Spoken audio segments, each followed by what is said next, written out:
website run by former Bush speechwriter David Frum has identified why hate speech is flourishing on talk radio. It's not President Obama. In our fourth story tonight, hate speech gooses ratings, but as Glenn Beck is learning, there is also a price to pay when you get goosed. For the past couple of weeks, his radio and TV shows have been targeted by an online African-American group called Color of Change, which claims 75,000 members have signed a petition asking advertisers not to enable Beck's programming after he called the president a racist with a deep-seated hatred for white people. Procter & Gamble, Progressive Insurance, and S.C. Johnson said their ads were not supposed to have aired on Beck in the first place.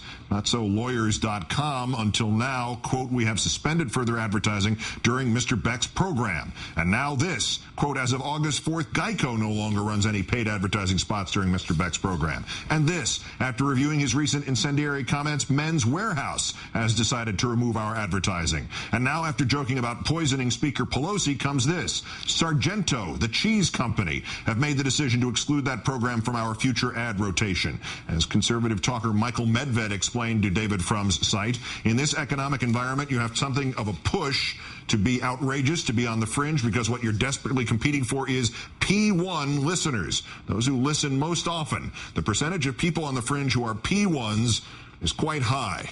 Leaving all puns aside, joining us now, Chris Hayes, the Washington editor of The Nation magazine. Chris, good evening. Good evening, Keith. Give me your read on Glenn Beck's position right now and its relative precariousness. Well, I mean, look, as you know, and as anyone who works in television or any main, corporate media knows, that it's a business at the end of the day, whether it's GE or it's Murdoch and Fox. You got to make money, and the way you make money is by selling viewers to advertisers. And, boycotts of advertisers, the pressure brought to bear that we're seeing, do have an effect, I think.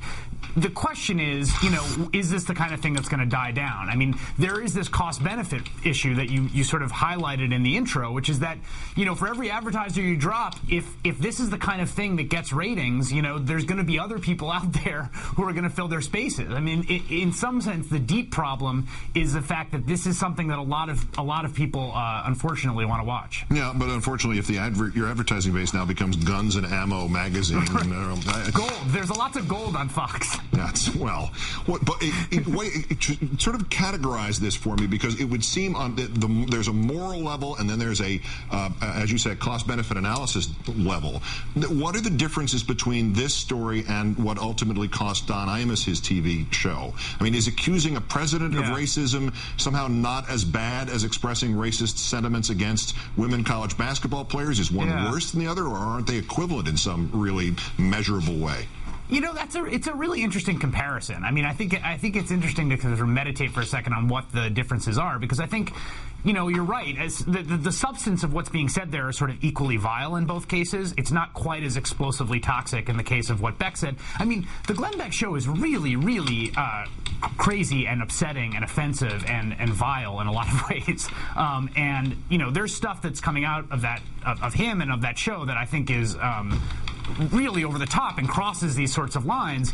And it is interesting to consider at what point what he says will kind of cross into that will trigger that kind of backlash and firestorm we saw with Imus. And so far, for whatever reason, with Color Chain's excellent organizing as sort of notwithstanding, he has managed to avoid that. Part of that, to be honest, is that we just have a lot of tolerance, frankly, in the mainstream media for people on the right saying really crazy things. I mean, Michelle Malkin goes on the network Sunday shows after writing a book calling for internment of people. I mean, there are a lot that you can be much further on the fringe to the right and be accepted in mainstream discourse than you can be on the left. And if you call them out on this, it is dismissed as some sort of idea of rivalry as opposed to some sort of idea of shining a spotlight on BS. But, Beck, Limbaugh, and such like to come back and say, no, the big ratings are here because we're speaking to mainstream America. But Frum's website and Medved's remarks on it would suggest that something else is going on, that you can generate big ratings simply by getting a tiny portion of the country to listen all day.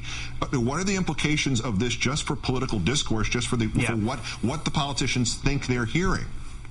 This is incredibly important. I mean, I saw a poll recently that said that 7% of the electorate thought that Republicans had been too conciliatory to Barack Obama. Okay, this is the Republican Party that stonewalled and objected to everything. They saw it be too conciliatory. Now, 7% is a small number, but in a nation of 300 million people, that's about 21 million people, or, 200 million adults. That's like still 14 million people. If you got those 14 million people to do anything, watch your show, listen to your radio program, if you got a small percentage of them to show up in whatever congressional district, that seems like a lot of people. So there's, it's a big country, and at the fringes, there's a lot of people in sort of real terms, even if it's a small percentage of the electorate.